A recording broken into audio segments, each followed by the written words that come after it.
আমার কাছ থেকে ফিরতে অনেক দেরি হয়েছে, আমি বিশালদার সাথে দেখা করতে যেতে পারিনি। আজকে বিশালদার জন্মদিন, সেই নিয়ে আমাকে অনেক কথা শুনিয়েছে। এখন বাজে রাত 10:40।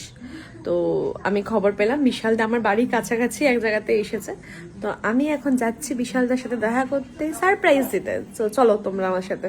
রাত 11টার সময় কোথাও ফুল নেই, আমি তাও কষ্ট করে এই কাকুর দোকানে এসেছি ফুল নিতে। আর এগুলো দেখে আমার কি ভালো লাগছে, ছাড়তে ইচ্ছা করছে না। আবার ভীষণ ভালো লাগে এই ফুলগুলো, এত সুন্দর গন্ধ। আচ্ছা, কাকু এখন করছে একটু ছোট্ট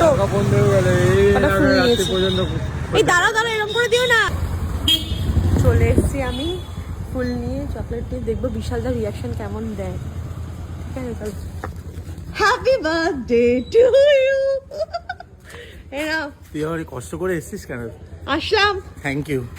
একটা মাত্র বোন উল্টো পাল্টা কথা বলেছিল, অনেক ফালতু কথা বলে একদম। যাই হোক, আমি হচ্ছে তুই হয়তো পার্সেল মাসেল পাঠিয়েছিস, আমাকে তো ভূমি তাই বললো যে পার্সেল এসছে। খুশি হয়েছে অনেক। এই দাঁড়া দাঁড়া, মুখের কাছে নিয়ে আয়।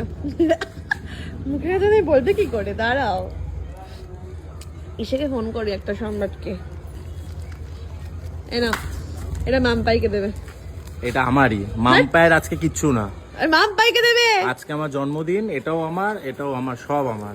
সব তোমার তুই এত কষ্ট করে আসলি কেন? তো আরে পাটা কিছু ব্যথা। হবে না, কিছু হবে না, চলে যাবো তো এক্ষুনি।